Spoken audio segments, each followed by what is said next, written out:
Selanjutnya, Tribuners 50 orang di Maluku Tengah dibekali teknis pertolongan di permukaan air.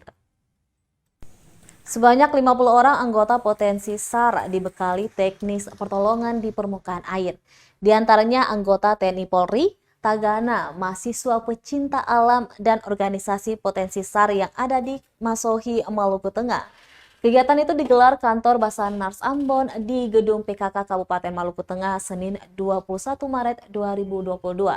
Kepala Basarnas Ambon Mustari di sela kegiatan mengatakan tujuan dari agenda pelatihan itu adalah untuk meningkatkan pengetahuan dan keterampilan tentang teknik pertolongan di permukaan air, menghadapi potensi SAR dengan tujuan untuk dapat membantu dan mendukung operasi pencarian dan pertolongan. Ditambahkannya kegiatan itu sendiri, kata dia, rencananya akan digelar selama 6 hari, yang dimulai Senin kemarin hingga tanggal 26 Maret akhir pekan nanti. Adapun pembukaan kegiatan itu dibuka langsung oleh Wakil Bupati Maluku Tengah, Marlatu Leleuri. Dalam sambutannya, Leleuri berharap kegiatan itu dapat dilaksanakan secara berkelanjutan untuk meningkatkan kemampuan tim penyelamat.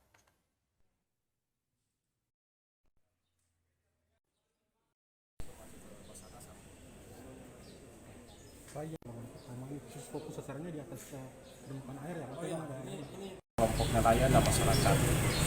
Pelatihan ini berlangsung selama 6 hari ya.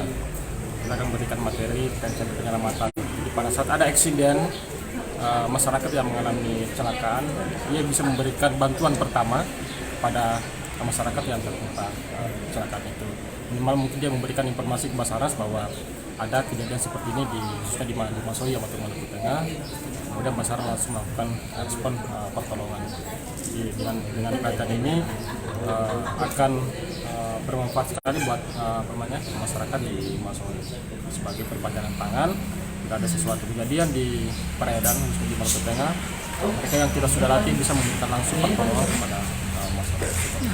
Materinya dari bidang apa saja nih Pak? Untuk materi ini khusus teknik pertolongan di air ya, mulai dari dari teori, teknik pertolongan di air, termasuk medis. Nanti akan ada aplikasi praktek langsung ya di pantai Tanjung Koko. Terima kasih sudah nonton. Jangan lupa like, subscribe, dan share ya.